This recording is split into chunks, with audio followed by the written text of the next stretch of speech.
Tales to Terrify.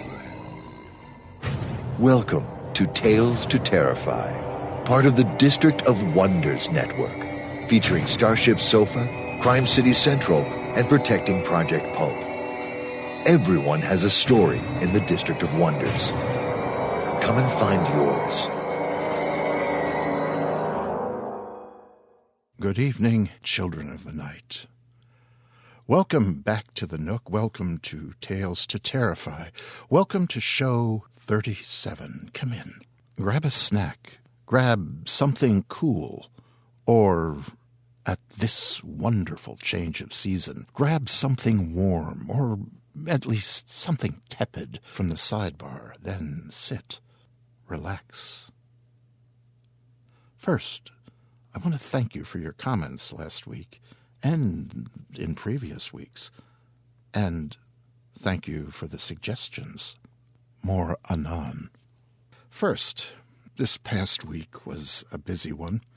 I had a head and chest cold, and by we, I mean Scott and Harry and Tony and company, worked on Tales to Terrify Volume 1. Things are now more or less closed, and things must be fussed with in the way of things, don't you know? But the point is, the book, Tales to Terrify Volume 1, is now nearly ready to go to press. So, unlimber your wallets and get ready to buy. You'll just love your copy, and so will your giftless chums. And don't forget our contiguous neighborhoods in the District of Wonders, the wild and woolly precinct of Protecting Project Pulp, the damp, dark streets and corridors of Crime City Central, and not to forget the starport wherein is berthed the good ship Starship Sofa. As someone says, there's a story for everyone in the District of Wonders network. Come and find yours. Okay? And speaking of the Starship, I believe it is not too late to reserve your spot for November 11. What's happening on November 11, you ask? Well, that is when Joe Haldeman, you know who Joe Haldeman is, yes, the author of The Forever War, Forever Peace, Earthbound, and so on and so on. Joe will take the mic to share his experiences in the world of science fiction, literature, and business, and he will share it with you.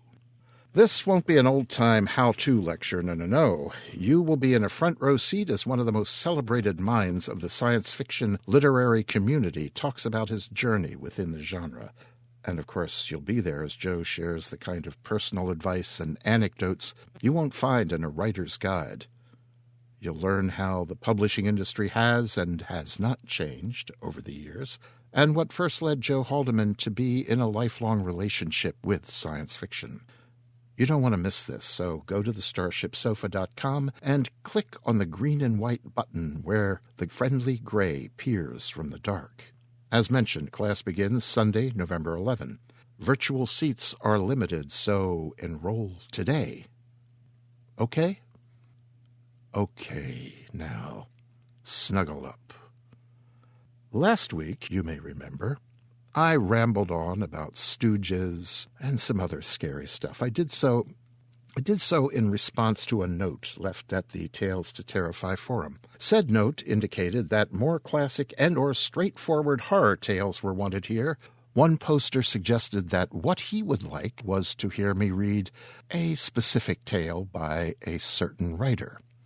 The exchange caused me to suggest on the Tales to Terrify Facebook page, which you all should go and like, that sometime soon I would post a Lovecraft tale and a modern Lovecraftian piece. Well, quicker than I thought possible.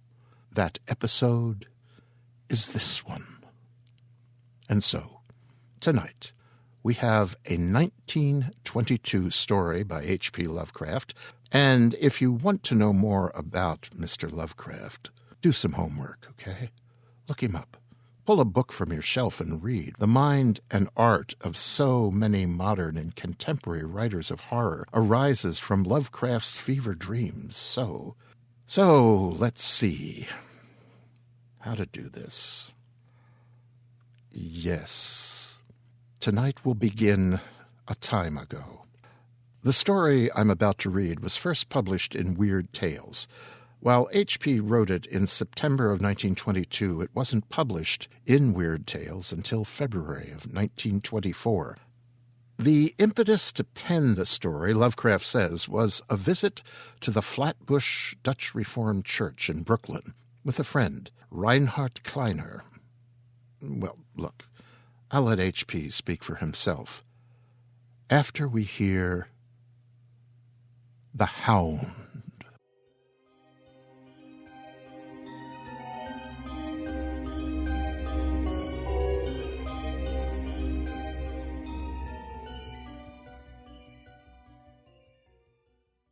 In my tortured ears there sounds unceasingly a nightmare whirring and flapping, and a faint, distant baying, as of some gigantic hound. It is not a dream. It is not, I fear, even madness, for too much already has happened to give me these merciful doubts. St. John is a mangled corpse. I alone know why, and such is my knowledge that I am about to blow out my brains, for fear I shall be mangled in the same way. Down unlit and illimitable corridors of eldritch fantasy sweeps the black, shapeless nemesis that drives me to self-annihilation. May heaven forgive the folly and morbidity which led us both to so monstrous a fate. Wearied with the commonplaces of a prosaic world, but even the joys of romance and adventure soon grow stale, St. John and I had followed enthusiastically every aesthetic and intellectual movement which promised respite from our devastating ennui. The enigmas of the symbolists, the ecstasies of the pre-Raphaelites, all were ours in their time, but each new mood was drained too soon of its diverting novelty and appeal. Only the sombre philosophy of the decadence could hold us, and this we found potent only by increasing gradually the depth and diabolism of our penetrations. Baudelaire and Huysmans were soon exhausted of thrills, till finally there remained for us only the more direct stimuli of unnatural personal experiences and adventures. It was this frightful emotional need which led us eventually to that detestable course which even in my present fear I mention with shame and timidity, that hideous extremity of human outrage, the abhorred practice of grave robbing. I cannot reveal the details of our shocking expeditions or catalogue even partly the worst of the trophies adorning the nameless museum we prepared in the great stone house where we jointly dwelt, alone and servantless. Our museum was a blasphemous, unthinkable place, where, with the satanic taste of neurotic virtuosi, we had assembled an universe of terror and decay to excite our jaded sensibilities. It was a secret room, far, far underground, where huge winged daemons, carven of basalt and onyx, vomited from wide, grinning mouths weird green and orange light, and hidden pneumatic pipes ruffled into kaleidoscopic dances of death, the lines of red charnel things, hand in hand, woven in voluminous black hangings.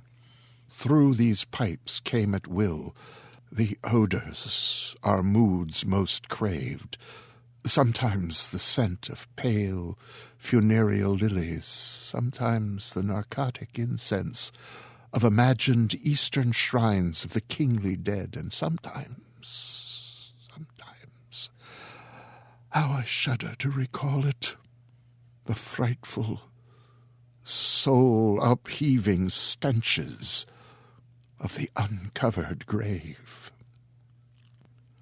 Around the walls of this repellent chamber were cases of antique mummies, alternating with comely, lifelike bodies perfectly stuffed and cured by the taxidermist's art, and with headstones snatched from the oldest churchyards of the world. Niches here and there contained skulls of shapes and heads preserved in various stages of dissolution. There one might find the rotting bald pates of famous noblemen, and the fresh and radiantly golden heads of new buried children. Statues and paintings there were, all of fiendish subjects, and some executed by St. John and myself. A locked portfolio bound in tanned human skin held certain unknown and unnameable drawings, which it was rumored Goya had perpetrated but dared not acknowledge.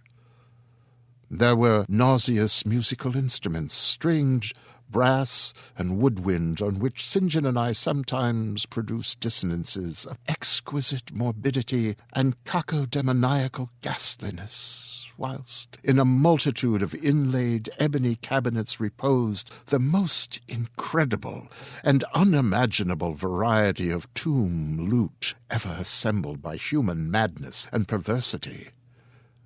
It is of this loot in particular that I must not speak.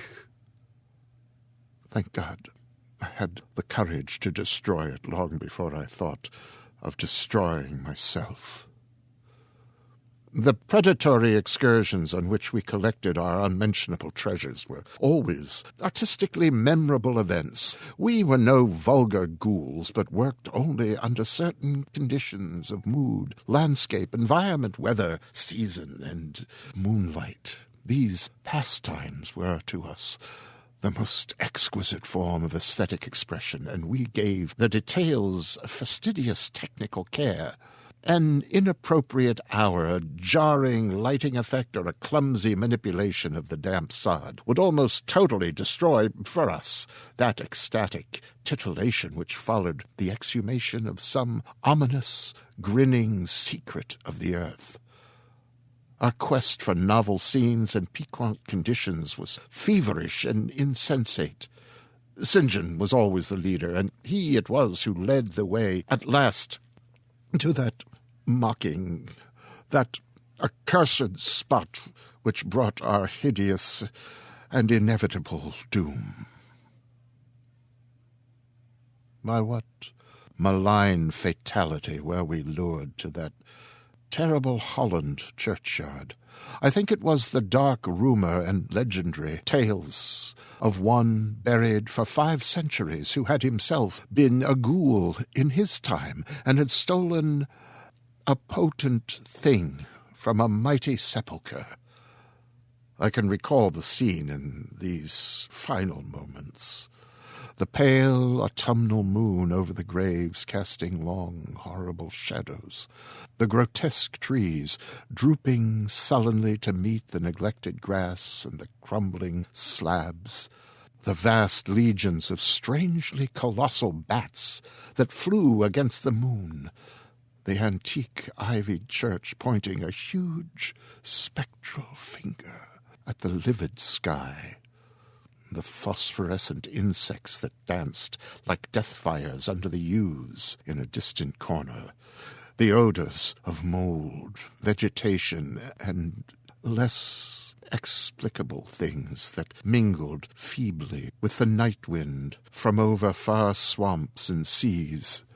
And, worst of all, the faint, deep-toned baying of some gigantic hound which we could neither see nor definitely place. As we heard this suggestion of baying, we shuddered, remembering the tales of the peasantry, for he whom we had sought had centuries before been found in this selfsame spot, torn and mangled by the claws and teeth of some unspeakable beast. I remembered how we delved in this ghoul's grave with our spades, and how we thrilled at the picture of ourselves, the grave, the pale watching moon, the horrible shadows, the grotesque trees, the titanic bats, the antique church, the dancing death fires, the sickening odors, the gently moaning night wind, and the strange, half-heard, directionless baying of whose objective existence we could scarcely be sure. Then we struck a substance harder than the damp mould, and beheld a rotting oblong box encrusted with mineral deposits from the long, undisturbed ground. It was incredibly tough and thick, but so old that we finally pried it open and feasted our eyes on what it held. Much, amazingly much, was left of the object despite the lapse of 500 years. The skeleton, though crushed in places by the jaws of the thing that had killed it, held together with surprising firmness, and we gloated over the clean, white skull and its long, firm teeth, and its eyeless sockets that once had glowed with a charnel fever like our own. In the coffin lay an amulet of curious and exotic design which had apparently been worn around the sleeper's neck. It was the oddly conventionalized figure of a crouching, winged hound or sphinx with a semi-canine face, and was exquisitely carved in antique oriental fashion from a small piece of green jade. The expression on its features was repellent in the extreme, savoring at once of death, bestiality, and malevolence. Around the base was an inscription in characters which neither St. John nor I could identify, and on the bottom, like a maker's seal, was graven a grotesque and formidable skull. Immediately upon beholding this amulet, we knew that we must possess it, that this treasure alone was our logical pelf from the centuried grave. Even had its outlines been unfamiliar, we would have desired it, but as we looked more closely, we saw that it was not wholly unfamiliar. Alien it indeed was to all art and literature which sane and balanced readers know, but we recognized it as the thing hinted of in the forbidden Necronomicon of the mad Arab Abdul al-Hazred, the ghastly soul symbol of the corpse-eating cult of insatiable Lang in Central Asia.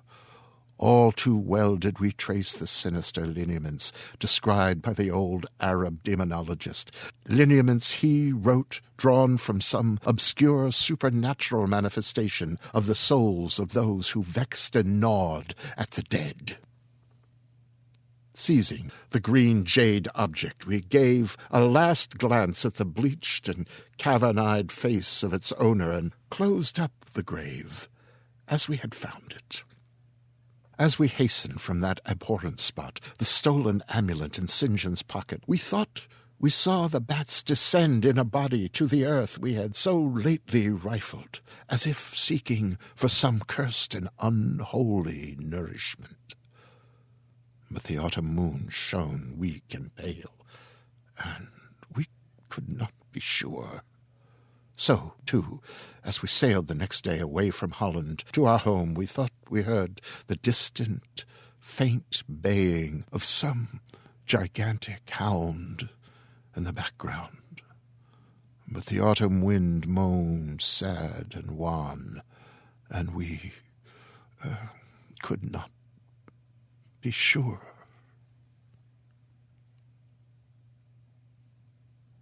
Less than a week after our return to England, strange things began to happen.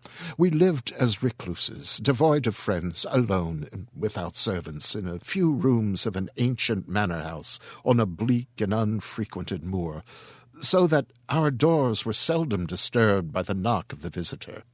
Now, however, we were troubled by what seemed to be frequent fumblings in the night, not only around the doors, but around the windows also, upper as well as lower. Once we fancied that a large, opaque body darkened the library window when the moon was shining against it.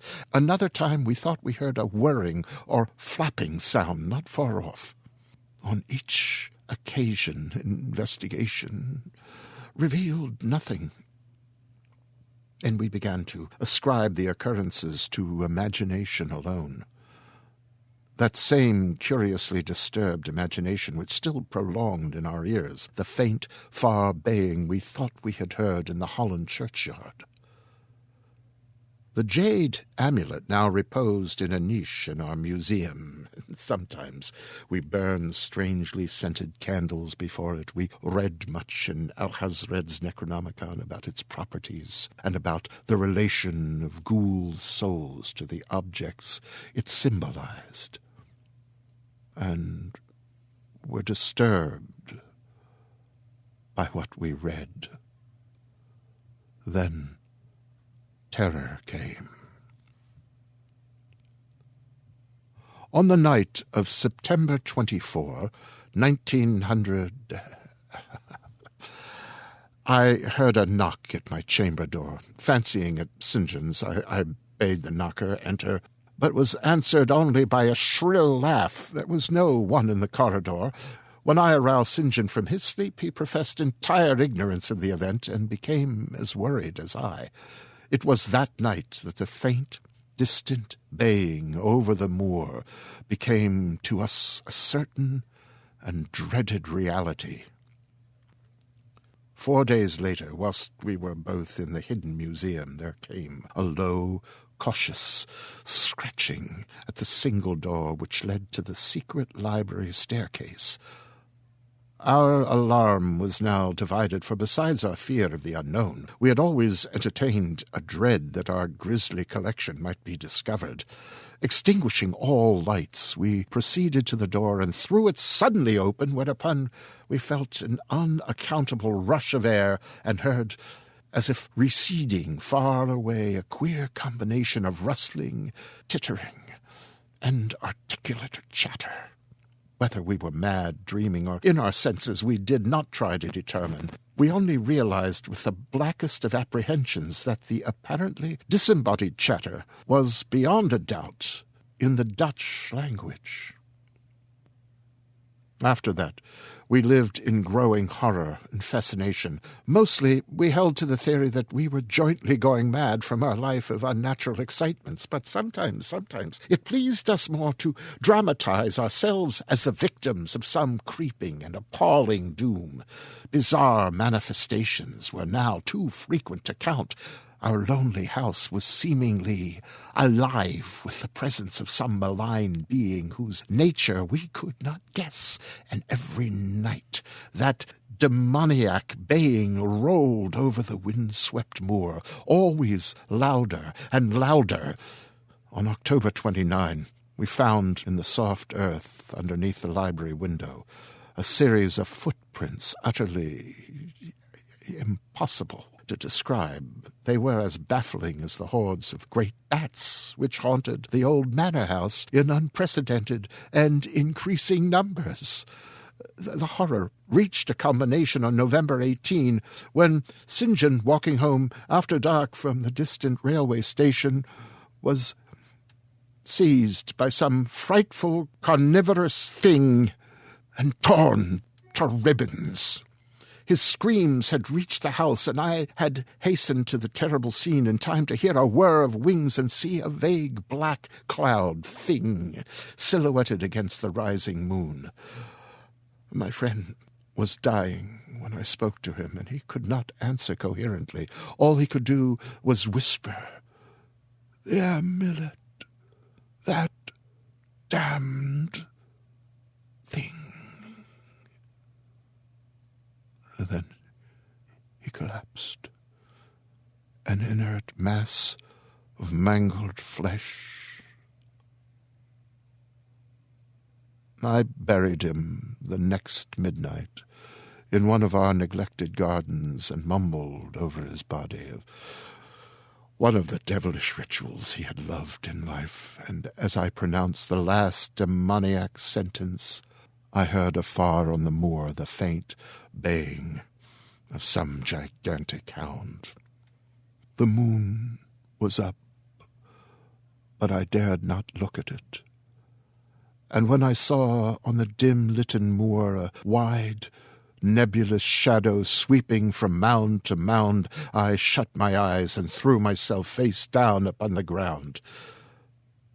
When I arose, trembling, I know not how much later, I staggered into the house and made shocking obeisances before the enshrined amulet of green jade. Being now afraid to live alone in the ancient house on the moor, I departed on the following day for London, taking with me the amulet after destroying by fire and burial the rest of the impious collection in the museum. But after 3 nights I heard the baying again, and before a week was over felt strange eyes upon me whenever it was dark. One evening, as I strolled on Victoria Embankment for some needed air, I saw a black shape obscure one of the reflections of the lamps in the water.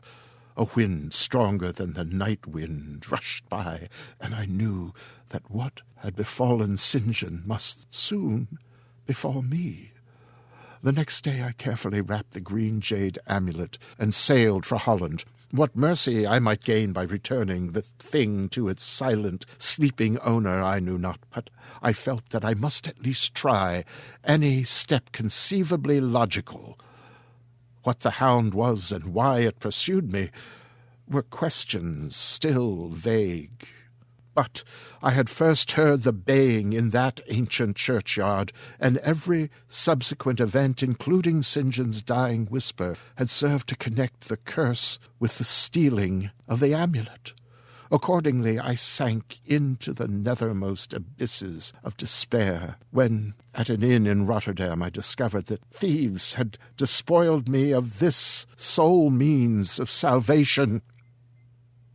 The baying was loud that evening, and in the morning I read of a nameless deed in the vilest quarter of the city.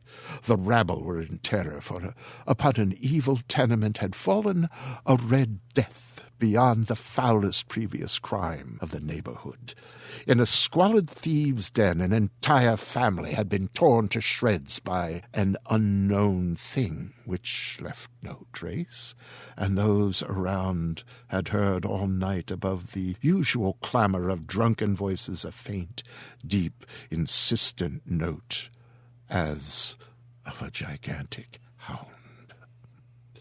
So, at last, I stood again in that unwholesome churchyard, where a pale winter moon cast hideous shadows, and leafless trees drooped sullenly to meet the withered frosty grass and cracking slabs, and the ivied church pointed a jeering finger at the unfriendly sky, and the night wind howled maniacally from over frozen swamps and frigid seas. The baying was very faint now, and it ceased altogether as I approached the ancient grave I had once violated, and frightened away an abnormally large horde of bats which had been hovering curiously around it. I know not why I went thither, unless to pray or gibber out insane pleas and apologies to the calm white thing that lay within. But whatever my reason, I attacked the half-frozen sod with a desperation partly mine and partly that of a dominating will outside myself. Excavation was much easier than I expected, though at one point I encountered a queer interruption when a lean vulture darted down out of the cold sky and pecked frantically at the grave earth until I killed him with a blow of my spade. Finally, I reached the rotting oblong box and removed the damp nitrous cover. This is the last rational act I ever performed. For crouched within that centuried coffin, embraced by a close-packed nightmare retinue of huge, sinewy, sleeping bats, was the bony thing my friend and I had robbed, not clean and placid as we had seen it then, but covered with caked blood and shreds of alien flesh and hair, and leering sentiently at me with phosphorescent sockets and sharp and sanguined fangs yawning twistedly in mockery of my inevitable doom. And when it gave from those grinning jaws a deep, sardonic bay as of some gigantic hound, and I saw that it held in its gory, filthy claw the lost and fateful amulet of green jade, I merely screamed and ran away idiotically, my scream soon dissolving into peals of hysterical laughter. Madness rides the star wind, claws and teeth sharpened on centuries of corpses, dripping death astride a bacchanal of bats from night-black ruins of buried temples of Belial. Now, as the baying of that dead, fleshless monstrosity grows louder and louder, and the stealthy whirring and flapping of those accursed web wings circles closer and closer, I shall seek with my revolver the oblivion which is my only refuge from the unnamed and unnameable.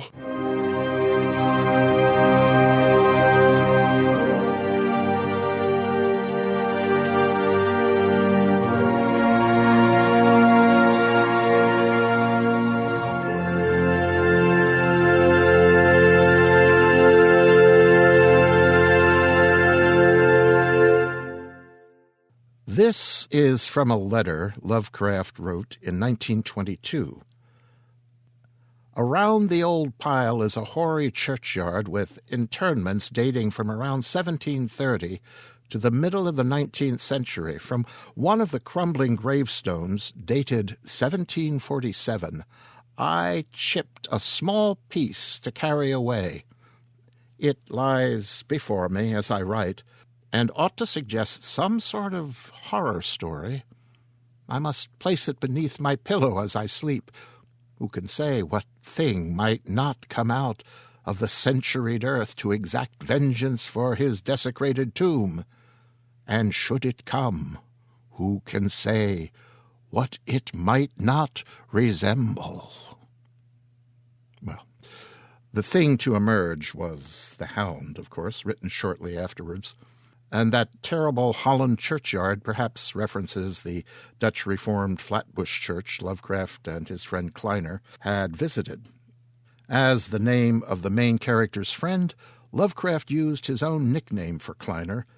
Thus it is that we have the Mangled St. John. The story's language is expansive, poetic, plummy, perhaps, influenced by Huysman and, of course, Edgar Allan Poe, who never tired of writing about aesthetes suffering from overpowering tedium and devastating ennui. That, of course, leads to decadence and perverse pleasures and final doom. The Hound was one of Lovecraft's first submissions to Weird Tales, one of 5. Later in his career, though, he referred to this story as a dead dog and, well, a piece of junk. Anyway, for a Southern Gothic take on this tale, by the way, have a look at Poppy Z. Bright's His Mouth Will Taste of Wormwood. Enough. Well, maybe not quite enough. Before turning to our modern Lovecraftian tale of the evening, let me mention that while H.P. might have thought of the Hound as a dead dog, it does represent apparently his first use in public print of the name of the forbidden book, the Necronomicon of the mad Arab Abdul Alhazrad. Now, let's have a modern tale. It comes to us from a book called Poe's Progeny, an anthology of contemporary stories inspired by classic dark fiction. Poe's Progeny was published in 2005 and was edited by Gary Fry. The story, Once Seen, is by Conrad Williams. Just a bit of background here. Conrad Williams was born in 1969 in Warrington in the UK. After his A-levels, he worked for a year as a trainee journalist before getting a degree at Bristol, then at Lancaster. He then spent 10 years in London, where he worked as a freelance journalist. Conrad has sold about 80 stories to a diverse range of anthologies and magazines. He is the author of the novels Head Injuries, which has been optioned by Revolution Films, by the way, and London Revenant, as well as the novellas Nearly People and Game. He's also got a collection of short fiction, Use Once, Then Destroy. In 2007, he won the International Horror Guild Award for Best Novel for The Unblemished.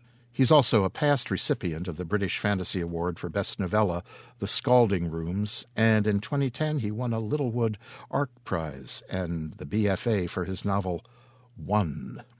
He lives in Manchester with his wife, the writer Rhonda Carrier, their 3 sons, and a monster Maine Coon cat. You can find out more about him at www.conradwilliams.net. Here is Conrad Williams' Once Seen. I get the call just gone 3 a.m. on a Friday night in the middle of November. Rain had been drumming on the skylight in the bathroom for the last hour or so. I'm not asleep when the phone rings, corner of Aston Street and Markham Road. Be there, like 10 minutes ago. I'm not going to tell you which town. It, like me, remains unnamed. It doesn't matter. It could be anywhere. Anyone. What difference does a name make? The dregs of clubbers have puked in the back of taxis and minicabs on their way home. An hour and a half from now, and the street sweepers will be out in the fluorescent yellow jackets, washing the scum from the pavements. You never know what kind of carnage had been going on last night, from the look of those glossy paths. I get in the car and put my camera bag on the passenger seat. Inside that, I've got a couple of Canon bodies, a 24mm lens and a couple of zooms, a folding tripod. I've got a set of jeweler's screwdrivers because the screws on those bodies tend to loosen during fights. A couple of sable brushes to keep everything clean. No playtime filters. No soft toys to distract infants because I don't do fun portrait shots. No chiffon for the models because there are no models. I don't do glamour work. Nothing about my job is glamorous. Nothing about it is fun. I drive an unassuming car, a Renault Megane, but I've had the engine souped up something chronic. You only need look at the accelerator now, and you ought to be in third. It flies. I need fast. Get to, get away. My job is all about speed. It's not just because of the cameras that they call me the Flash Man. People rely on my stuff. The sooner my stuff is on their table, the sooner they can get on with the nasty stuff they need to do. I might only be a small cog in a big machine, but nobody is as greased as me. A slick car is a bad idea in this line of work. You need to remain inconspicuous. Everything about me is shadow and shade. Me dressed in black in a white room, you wouldn't see me. Because if I'm ever in a room other than my own, there's usually another colour catching the eye. Red, say. So I get to the house, and there's a police cordon. Yellow tape waggling in the wind like a fishing line. 2 plods on the door. Rank inside in more ways than one.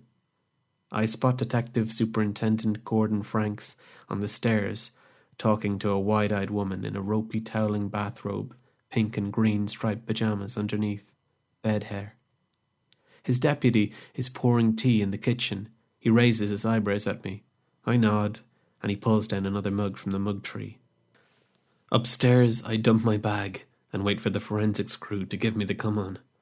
I check the light. I check the film and the Canon. I check the flash is working. Frank leans in and tells me what to expect. I nod. I'm not too surprised. Enough to send my eyebrows north, maybe, but not my heart rate. I don't do camera shake. I go in. I take measurements. I write it all down. I shoot a couple of rolls. Nice bedroom, simply furnished and decorated. Lots of stone-coloured throws and cushions on the bed. Straight out of Living, etc. Turn your bedroom into a boudoir. Rediscover stripped floorboards. Is blood the new magnolia? for a violent death, it really wasn't so messy. He stuck around in my head for a little while after, like a bad smell, or a tune you can't shake from your thoughts. They often do, but by lunchtime he was gone, as they always are. But then, a couple of days later, I get another summons, same MO, different location, the towpath by the canal, southern part of the town. I take pictures. I think, Jesus, a chef's blowtorch? I'm going home, tiredness unfolding inside me like some badly created origami flower, and the mobile squawks. Not another, not tonight. But it's Stephen Hanbury, one of the white coats in forensics I get on with. He tells me both of these deaths, though similar, are unrelated. Neither of them are murders. Suicides.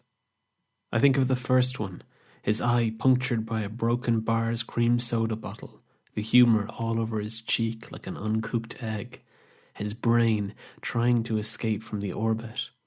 Number 2, half his face roasted, his eye poached in its socket. I think, you'd choose an easier way, wouldn't you? Well, Christ, wouldn't you? And they weren't the last. Over the coming weeks, 4 more men were unearthed, poor or rich, successful or struggling, educated or pig-shit thick. All of them had done for themselves, and had watched themselves close up doing it.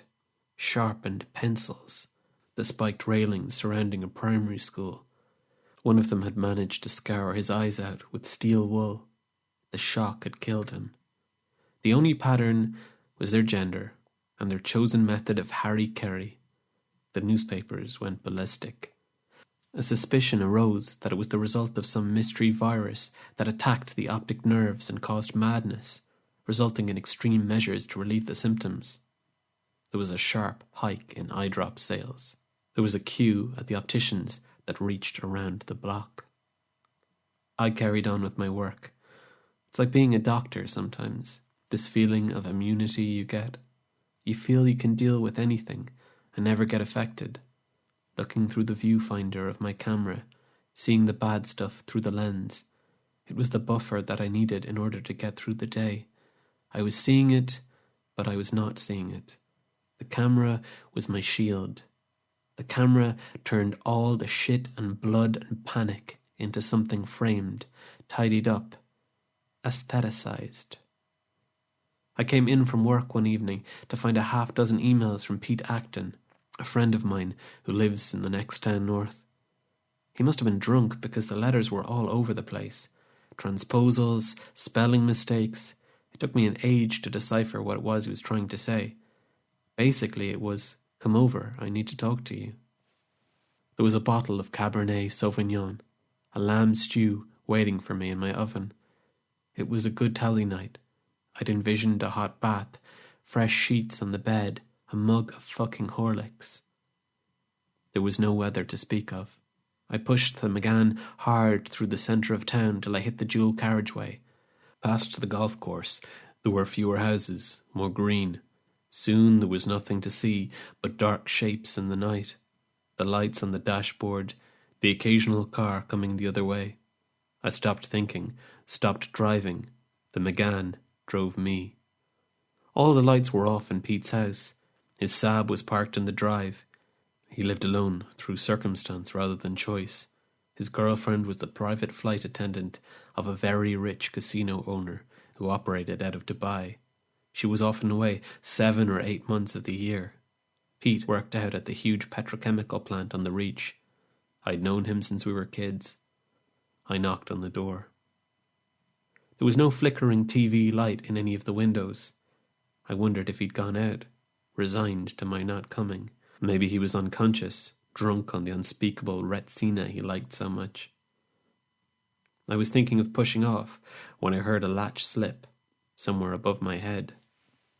"Who's that?" Harsh voice, raw, afraid. I knew that kind of desperate very well. "It's me," I said. "You've been emailing me?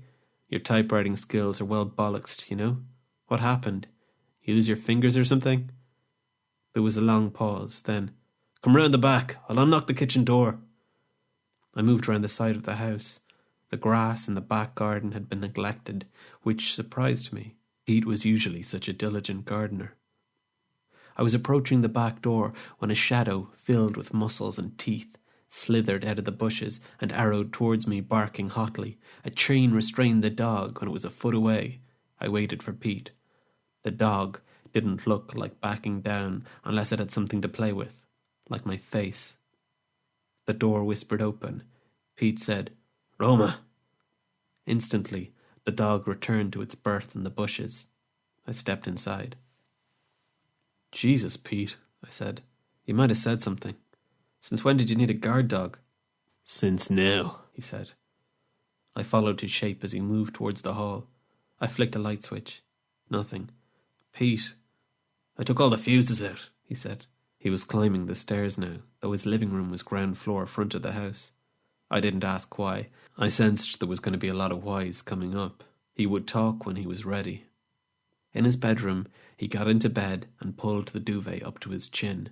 His face was a dark grey oval, writhing with black seeds.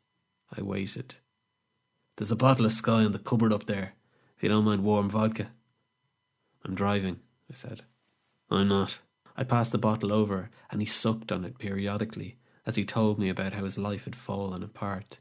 Then it was over, and I wasn't quite sure how I had climbed back into my car, how I had ended up on a country lane, lashed with thick, hard rain, how I had left him, could have brought myself to leave him after what he'd told me. I'd changed my mind and accepted his offer of a drink shortly after he started his story. No, not after he started, after he switched on his torch and shone the beam in his eyes. "You did that yourself, your fucking self?" I asked him. My mouth had gone dry, as if I'd woken up from a long night drinking warm vodka. Part of me thought that was exactly what I'd done, and what I had seen was some byblow of a dream fueled by alcohol and stress, and too many photographs of faces torn apart. I was less interested in the why of it than in the how, initially. How did someone become so desperate that they were able to stitch their own eyelids shut? I found the needle he had done it with a while later, after I threw up in his toilet. It was coated with dried black blood, stuck against the side of the bath, still threaded with the remains of a leather thong. Leather. He didn't believe cotton thread would be strong enough. Christ! What was it he was so afraid of? The rain intensified. I didn't know where I was going, not home. There would be no chance of sleep for me this night. "I knew the guy," he said. His head turned this way and that on the pillow, trying to get used to the pain. The cotton covers rasped. On the table by his bed was a large box of painkillers and a half a dozen dead bottles of acai. "Jesus, I could do with some proper gear. You cruise by the hospitals often enough. You must know some white coats. Get me some diazepam, some fucking morphine." I said, "Which guy, Pete?" "Last one in the papers, you know. You were there, getting him to say cheese. Battery acid, it's the new Optrex, you know." I knew. "I was in the TA with them back in the 90s, he said. "After that we set up a mail order company, software mainly, small scale stuff. We did all right. We got on, but he was getting clunky. Wanted to settle down with a beautiful wife. He wanted to be a dad. Did this online dating thing, saw plenty of women, banged some of them. He was pushing me to try it. I wasn't interested at first, but I saw how his success rate was going. I thought, yeah, I could do with some of that. My woman was off all over the world. I was lonely, so I signed up. Next thing I know, he's going on about this incredible woman he'd met. Says she's got these fantastic eyes. Says he loves the slight overbite of hers, the way it keeps her lips slightly open. He likes how her hair seems to have layers of darkness. I'm like, yeah, okay, but what are her tits like? But he doesn't know. Thing is, she's not from the Lonely Hearts thing. It's someone he's seen on a bus, tucked into the back seat like something ill, snuffling into a handkerchief. Some wide-eyed girl in scuffed boots and tight jeans that need a wash. Lots of ethnic jewellery, lots of freckles. He doesn't know her name. He hasn't talked to her. He's only seen her once, but that's enough for him to know she's the one. I get the feeling I know her. She seems as familiar to me as four fingers are to an untrained typist. She's my soulmate. He's lying there with the lymph dripping out of the holes in his eyelids, a half smile on his face, resting in his pillow, thinking about how much this woman means to him.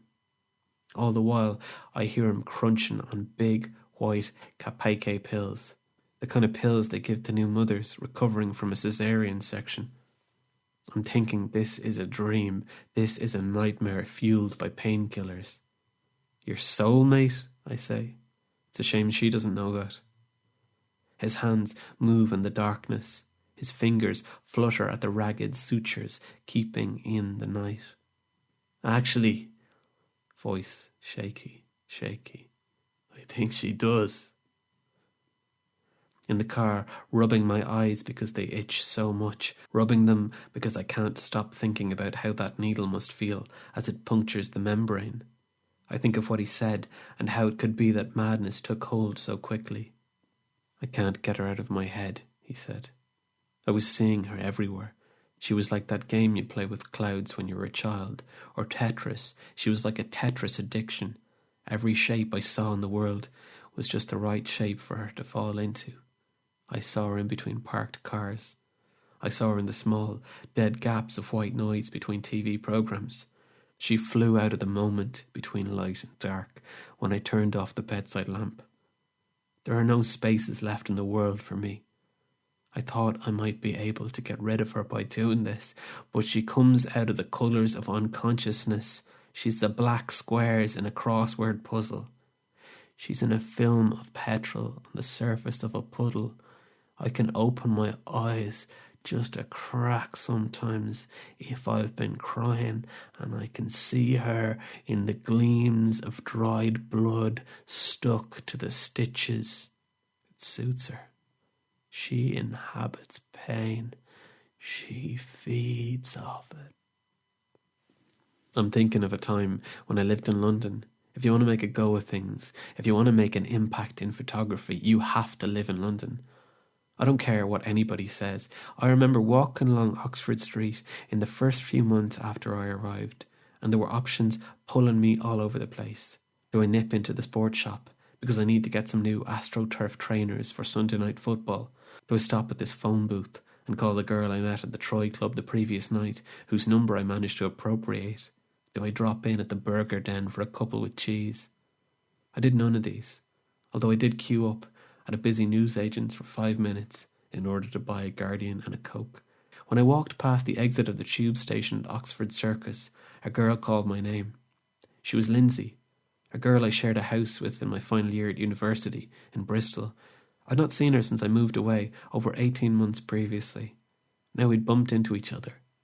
We expressed our delight at meeting again and swapped numbers, promised to have coffee sometime, and we went on our way, shaking our heads, marvelling at how small the world is.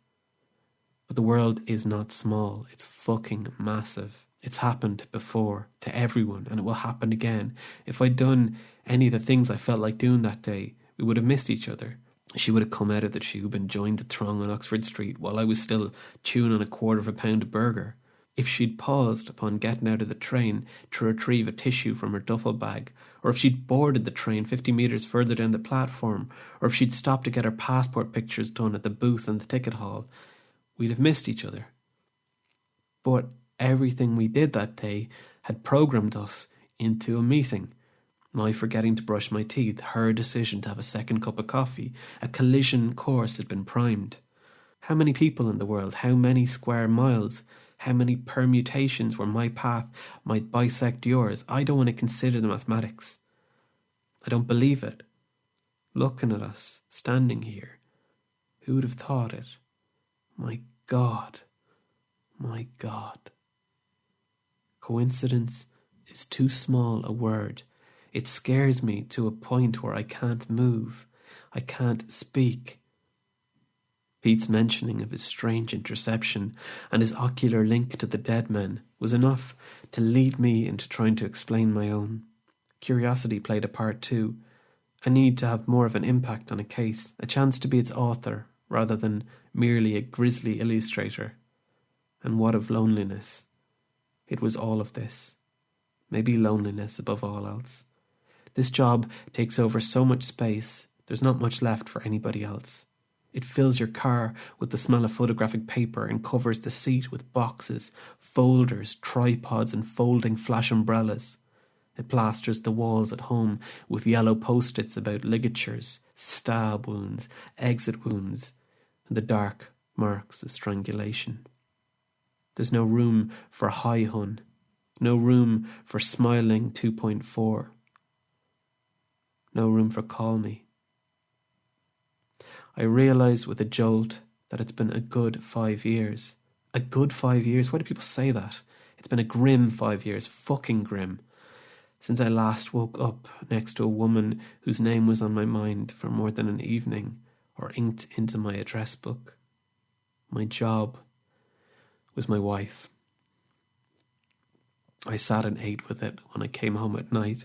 I slept with it. It was a good marriage, really. We never argued. I decided to take a drive out to one of the locations where the bodies had been found, al fresco, the one that I hadn't covered. There is a canal that runs through the south of the town. Very pretty, lots of colourful narrowboats, ducklings, cottages, watercolourists on the banks, kids with breadcrumbs. Julian Fellows was found on the towpath beneath the humpbacked bridge that supports a little bit of B-road. This guy was the practical type. He'd made use of what lay around him at the time, head-butting a vicious railing that was meant to keep the hoi polloi from the gardens of a canal-side cottage painted white, engulfed with ivy and studded with occasional metal butterflies, so twee it makes your teeth itch. I was kicking about on the towpath for a while, wondering what it was I thought I might unearth, but knowing full well it was just a way to keep me from my cold, empty bed, when I realised I was being watched. It was that burning you get on the back of the neck, the kind that makes you feel embarrassed, as if the teacher had been watching you pick your nose and wipe it under the desk for the last 10 minutes. "Lost something," came the voice. It was an old man on one of the narrowboats, sitting on a deck chair. We chatted for a bit, but the feeling didn't go away. It was more and more like being invaded.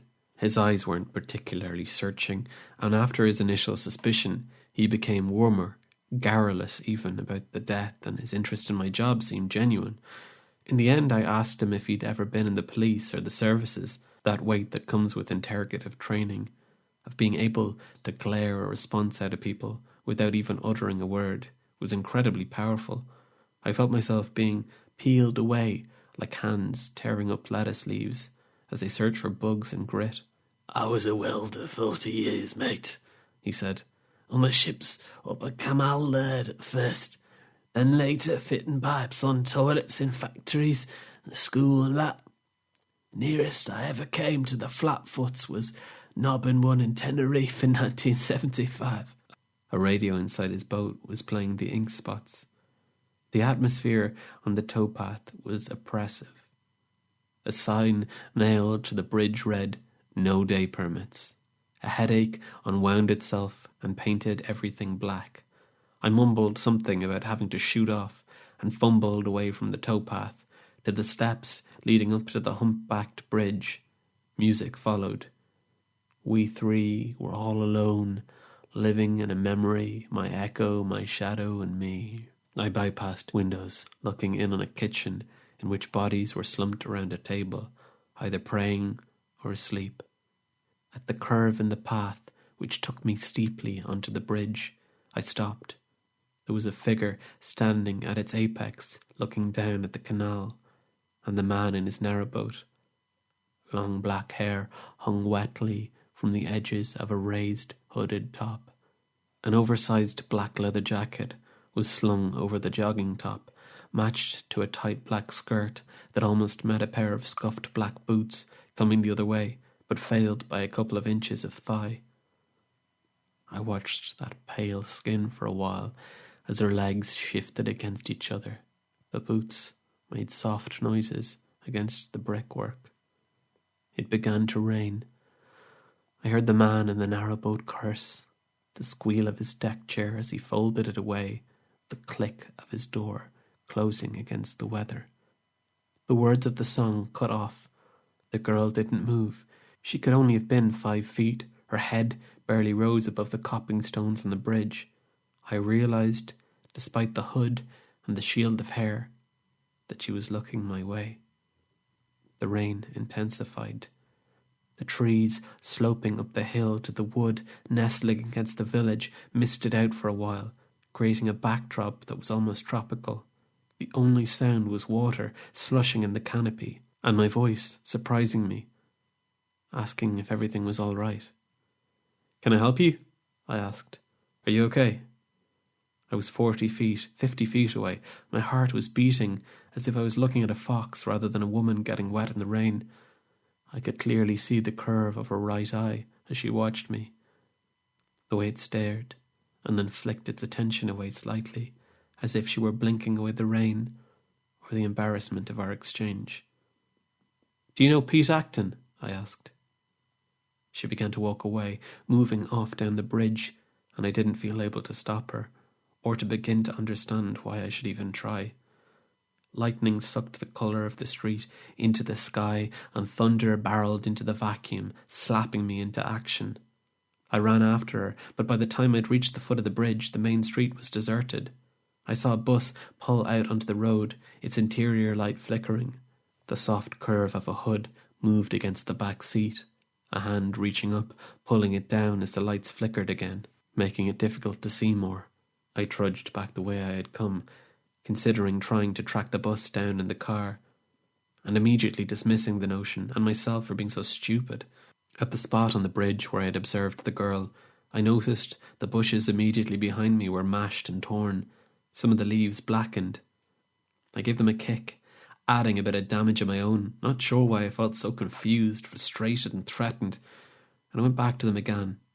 Inside I towelled myself off as best I could with a rag I kept in the camera bag, and watched the rain as it hammered on the windscreen. When I looked at the dashboard clock, I saw that 6 hours had passed since my visit to Pete. It was the dead of night. Excitement over. I was shaking with cold. I turned the key and drove home. All the way back, I couldn't keep my eyes off the rear-view mirror. I get the call at just gone 5, a Monday morning at the tail end of everything. The month, the year, my tether. A day and a night of snow has lent a confection to the roofs and car parks, the cuttings and the skip on my road. I'm at the window, stealing a quick coffee before I get outside, wondering about skips. Everyone looks at them as they walk past, checking for a bargain or a shock. I know a woman who found a deluxe version of Monopoly in a skip once, and an Ames chair. I know a man who found a severed arm with its fingers removed in a skip. I had to go and take pictures. Everybody looks at a skip. Someone should start selling advertising space. It's a week since I saw the girl, and my mind has been unable to cling to anything else. She's like a chameleon in my thoughts, emerging through the colour and shape of the other things I consider, until there's no space for anything but her. My brain is her-sized. It will accommodate her happily, and nothing else. In the skip, her face morphs out of the aggressive meld of broken timber and chipped brickwork. She threatens to solidify in the coils of steam from my mug, the silver of light on the edge of her eye, the wet blades of her hair, her mouth slightly open, the lips swollen, the edge of teeth behind them, the scorch of her breath behind them, the spit in her throat behind that, the beat of her heart behind that. I imagine it all. I know it all as intimately and as disinterestedly as my own. I drive the 3 miles to an abattoir on the edge of town, hidden from the main drag by a series of muddy roads that grow ever thinner, ever poorer. A wood muscles up against the back wall of the slaughterhouse. In this way, the screams from within will be better absorbed. Everything is layered with a white crust. Sleigh bells ring. Are you glistening? I'm too aware of the dark and the open space leading away above my head as I get out of the car. I almost drop my camera as the shock at my shock kicks in, and I accidentally shoot off a few exposures in my effort to grab it close to me. Better the expense of a few lost frames than a cracked lens. It's a relief to get through the doors into the relative warmth. The stink of sweat and death hangs in the air like jungle heat. The job. Same as always, but somehow not. Measurements, notes, shutter release, flash, the gallows banter with colleagues wearing makeup courtesy of alcohol and insomnia. Cold air channeling through the concrete troughs and baffles of the abattoir. The steel sluices carry away the paltry juices from the punctured eyes of Geoffrey Spavin, the drill that did for him in his hand. On one of the surfaces is a variety of grim-looking instruments, bolt guns, flensing knives, spikes and skewers. I'm hardly thinking when I sweep a small battered blowtorch and a couple of those vicious blades into my pocket. But instantly I feel better, safer. "Christ, what was he thinking?" comes a voice out of the sour shadows. "Have a look at that bit," comes the reply. "What he was thinking is still stuck to it." Laughter. Echoes. Shutter release. Release. In the car, the wild acres of space wheeling above me like something unpinned, unreliable. It could just as well be the surfaces of my brain, black ribbons unspooling, spilling me back into the nothing from which everything is sourced. Back at the flat, I was so hungry I hadn't eaten for hours. Nothing in the fridge, so I phoned through for a delivery pizza with everything on it. Have I even been out tonight? Dawn is a layer of pink coral on the horizon. I stare at the camera on the work surface, and it stares back at me. Your move, bucko. I move through to the darkroom and process the film. She starts out of the sprockets at me. She's in the diffuse halo cast by the red bulb when its switch is thrown. She emerges from the developer an instant before the images I trapped. Who are you? But I'm asking a skewed shot of the abattoir roof, the miles of black scudding away above it, the inadvertent shots when I drop the camera. It isn't right, even though the scene was never intended to be captured. It's not that I can't take a bad picture. I can. I do. Frequently. It's just that, well, this isn't right. At first, I think it must be excessive camera shake, but that would mean the entire picture would be affected by blur, when only the uppermost section of the print was streaked with what looked like Vaseline, as if I'd used some or a piece of scrunched up cellophane to produce a softening effect. But my job isn't about softening. It's about hard, brutal fact.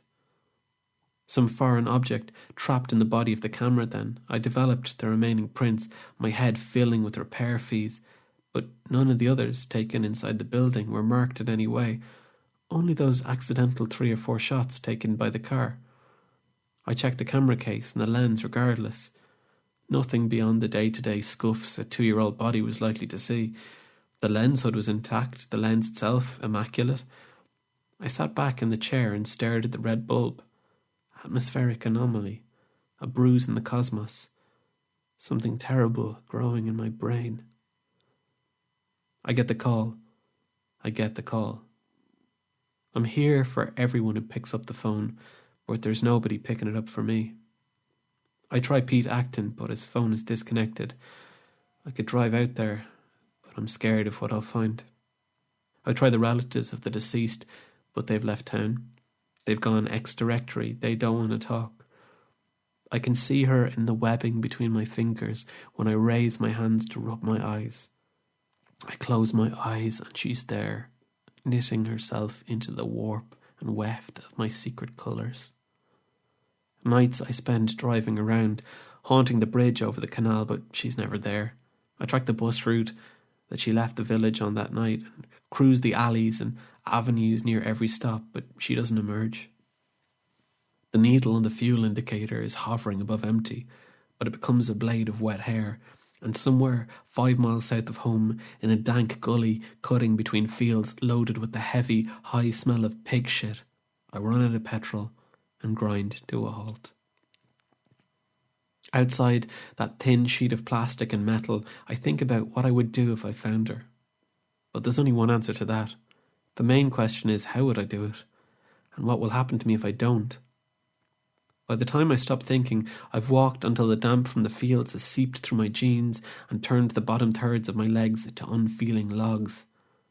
The dark is greater here, so much so that the stars you never see in built-up areas come screaming through the black at you. Billions of lifeless lights slowly burning themselves out. I know about that. Too hot to handle. The gravity of all those stars threatens to suck me free of the Earth's surface. I blink and she shimmers into view, forming her own constellation. Join the dots. I rub my eyes hard and keep walking.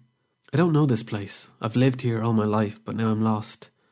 The sky, or what I've always believed is the sky, feels as though it should be doing something. Feels as though it should be filling with rain or snow or something. Anything. But there is no sky. There's just an unspeakable jump from the top of my head to the furthest reaches of never. Nothing tangible to enclose us. No protective umbrella. Everything is too empty. Too ready for her to come and invade the space. I've too many gaps inside me. Too many nooks and shadows where she can hide. I'm misting on the photograph. What could it have been? My legs strafing through nettles, long grass, convolvulus brambles, the wet flap of denim, the tear of thorns against fabric, the soft suck of the ground beneath. Everything wants a piece of me. I'm so scared already that the knowledge that something is keeping pace with me has been since I came to my senses, flailing through this fucking field. Can't do anything to my nerves. Fear of this kind is never incremental. There's no doubting the shape of the sounds that I'm hearing. There's nothing else to hear but the echo of my own progress through the grass, though more measured, intentful. I wish I'd been more assertive to those who loved me through the years. I wish I hadn't been such a monster. I don't want to. I feel hot breath on my neck at the same time that she steps from the dark nimbus of trees up ahead. At the same time that I realise what it was that had steamed up the viewfinder outside the abattoir. At the same time that I realise she was never blinking away the rain that night on the bridge, but she had been staring at whatever stood at my shoulder. My own breath coming quick. I can see it ghosting out of me. She plays in its whirls, and I see how this is no longer an illusion. She's really there. This slight, pale woman with the presence of a god. I have to look away. She's the olfactory hallucination that presages a brain tumour. She's my own personal warning, an omen, petrified, projected. She says, "I'm sorry." She says, "Don't worry. Christ, Jesus, please don't worry. You mustn't. You mustn't." I was almost sick when it barged past me. I surged blindly away in the direction I hoped would take me to the car, although I didn't know what I would do once I got there beyond hide behind it. The shape of terror was beyond me, but it was massing at my shoulders, as insubstantial but as unavoidable as a cloud of mosquitoes. It ballooned out of me until it waded every corner of the night. Already it had finished and was coming back, crashing through the trees, the sounds of splintering timber cracking through the stifling dark. And then I had to start yelling, a mad babble, any noise at all, because it hadn't finished after all, and I didn't want to dwell for too long on what those deep, splitting sounds must be. I thought she was dead, but here was her voice, broken and bubbling, seeping into the loam, every liquid part of her gurgling away. "You know what you have to do. Save yourself. Keep fighting. Save yourself." I tumbled into the car, pinging my knee against the driver's side door, but I barely felt it. Who was she protecting, it or me? It really didn't matter. We too were indivisible. I understood the desperation that drove those others to blind themselves. Death as a possible outcome was an acceptable risk. I couldn't face looking in a mirror again and seeing something that was me, but not me. yet was more me than the person I accepted as myself. I could hear it out there, gravitating towards me, but not for long. How could I find myself if I couldn't see the hand in front of my face? Somehow I managed to fire up the chef's blowtorch and turn the flame on the knives, shivering in my hand, until the steel burned white.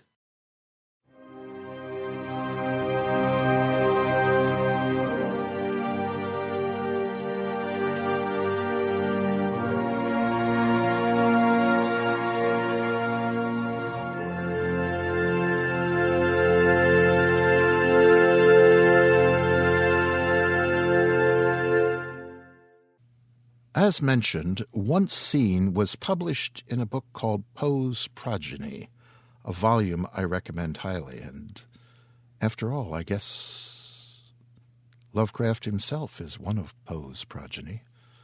We only have to listen to tonight's story again and hear the echoes of Poe, the oblong boxes, the red deaths, etc. Conrad Williams' new collection is from PS Publishing and is entitled Born with Teeth. That gives one the shivers. It is at the printers right now and will be available in October, just like Tales to Terrify Volume 1. And thank you again, Gareth Stack. Another grand reading, Gareth. Gareth recently read Anna Taborska's tale of feline wiles, Schrödinger's Human. Keep reading this sort of fare publicly, Gareth, and you could lose your comedy creds. You can find out more about Mr. Stack at his website, ladyboyjesus.com. We'll put a link below. And there we have it. Lovecraft and Williams together at last. And thank you again, Old Man Parker, for your suggestion. So now, gather your wraps, children of the night. It's chilly out there. Wind off the lake comes howling this time of year. Hopefully it'll remain that way, but who knows? We're between Rosh Hashanah and Yom Kippur tonight.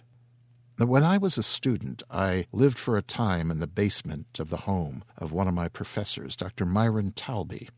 In a celebratory way for feasts and the like, I became for a while a member of the large Talby family. And as I speak now, I'm reminded of the liturgy. What is written on Rosh Hashanah is sealed on Yom Kippur. Well, even so, there's always prayer, charity, repentance. That can unseal much. Anyway, it's the day before autumn. Halloween draws closer, then Thanksgiving, then, well, you know what then. So, up and doing, be bright and chipper, breathe the wind, let the clouds scud, and if you hear a distant baying as of a gigantic hound, well, you're probably already home and in bed and beginning the season's pleasant dreams.